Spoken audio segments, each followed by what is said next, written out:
This ancient cemetery within present-day Hungary has perplexed anthropologists for the past few decades. Amongst the remains of some 51 individuals was the discovery of many apparently human yet elongated skulls. Although many elongated skulls unearthed around the world are mysteriously absent human skull knapping, indicative of skull binding, an ancient practice once initiated at a young age. These skulls, however, do appear to have these natural human napping patterns.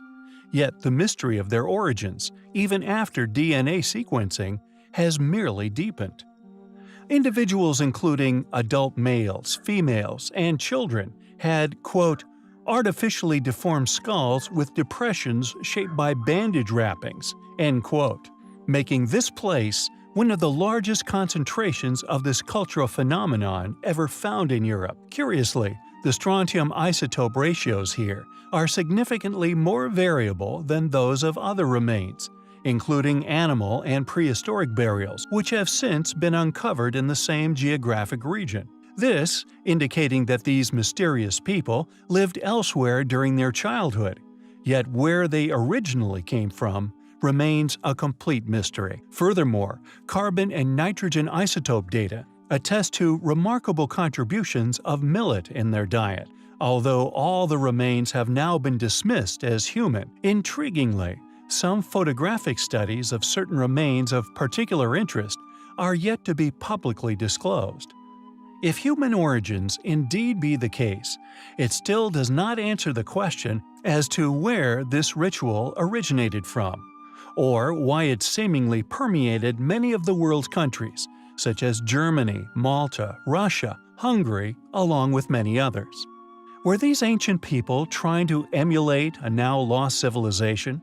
Possibly unknown ancient beings, they and many others throughout antiquity, not only perceived as, but depicted as gods?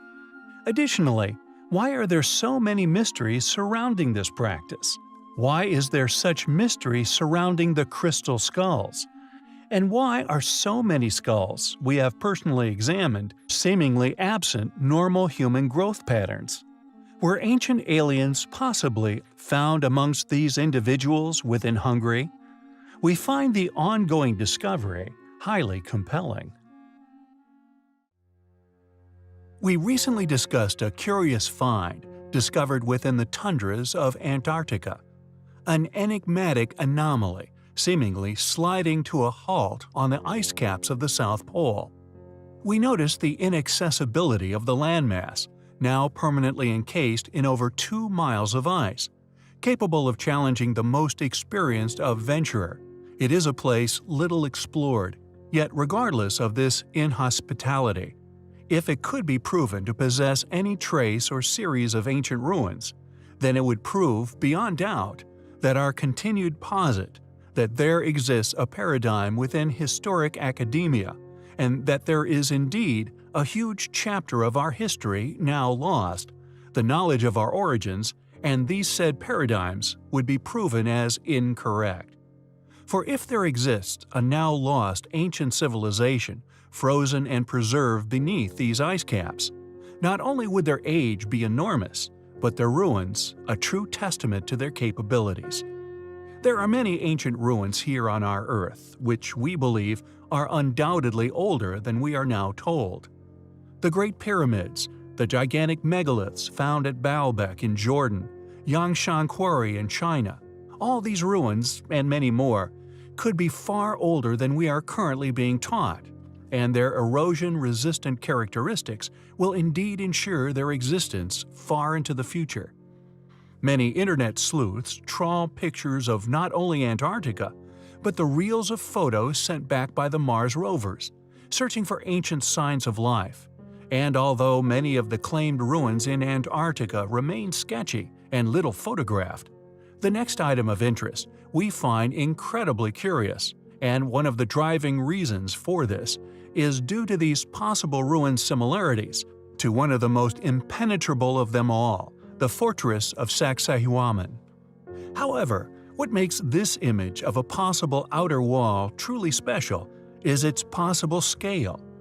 If indeed factually true, and this is indeed the remnants of an ancient fortress outer barrier, it would be over 2 miles in length.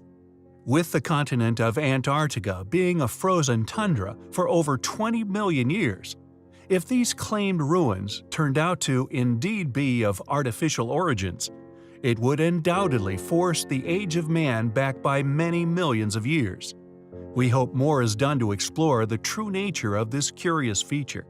Even if it is nothing but a landmass, it is unquestionably highly compelling. The mystery of the Bandutto buckets has persisted throughout the modern age, ever since the study of the incredible history of the Assyrian civilization began. What these mysterious containers were remains unknown. What were their significance, or indeed contents? Intriguingly, the buckets were often, but not exclusively, accompanied by what is commonly argued today as a Turkish pine cone. One of the main driving factors in the continued mystery surrounding the curious objects is the fact that any explanatory texts regarding these objects are extremely rare. It does, however, seem likely that they were together employed in rituals of purification. This revealed by their Akkadian names, which were fortunately mentioned by this mysterious group: Bendudu, meaning bucket, and Melilu, as in purifier. It is thus argued that the fir cone would be dipped in the bucket filled with blessed water before being shaken upon a subject in order to ritually purify it. Alternatively, however, the close association of the objects with the depiction of specific tree species has led to the suggestion that objects represent fertilization. Thus, it is further suggested that in this case, the pollen from the male flower of the date palm would be shaken onto the female tree in question. It would seem, like so many things within ancient antiquity, we can identify said anomaly, but its true grandeur, importance, and indeed origins remain a complete mystery. Could this continued mystery be incentivized by it possibly being an advanced technology, possibly an ancient Upart? There is much regarding these specific ages academia claims to know so well, yet when one looks at said awareness, gaps suddenly appear. Entire chapters, including the true purpose of the Bendudu buckets, either remains missing or possibly hidden from mainstream study. They are, undoubtedly, highly compelling. Chitradurga Fort, located across several hills, overlooking a flat valley in the Chitradurga region of Karnataka, within India, is undoubtedly an incredible sight indeed, just like that of Kailash Temple and many other ancient temples and fortifications found across ancient India, was once perfectly cut straight from the surrounding bedrock, a feat which we claim was beyond the capabilities of those who some claim constructed them. The fort is claimed as being built in stages and is dated as having been constructed or indeed carved between the 11th and the 13th century. It was, indeed, we believe, simply reclaimed as the work of these rulers in what many would perceive as a power move, becoming an intimidating fortification for outsiders to have come and gazed upon. Claimed as having been constructed by the dynastic rulers of the region, including the Chalukyas and Hoysalas, later the Nayakas of Chitradurga, those of the Vijayanagara Empire.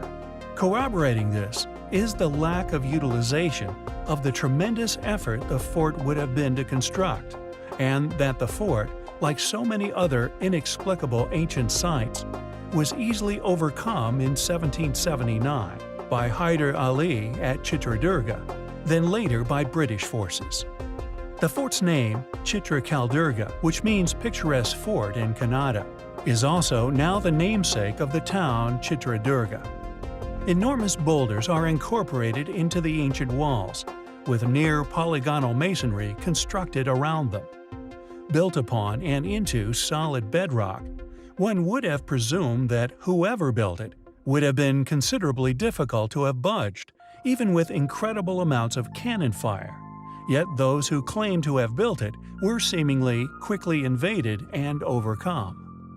Furthermore, if one looks at other ancient sites across India, also carved directly from the bedrock of Earth, one not only begins to see the similarities in the builds, but the impossible perfection of these artistic visions, once having been so precisely cut, apparently with primitive tools. It is a site, along with the rest of ancient Indian antiquities, which are, in addition, not only claimed as the work of those who lived within the New World, but are yet to have been fully explained. It is a site which is undoubtedly highly compelling.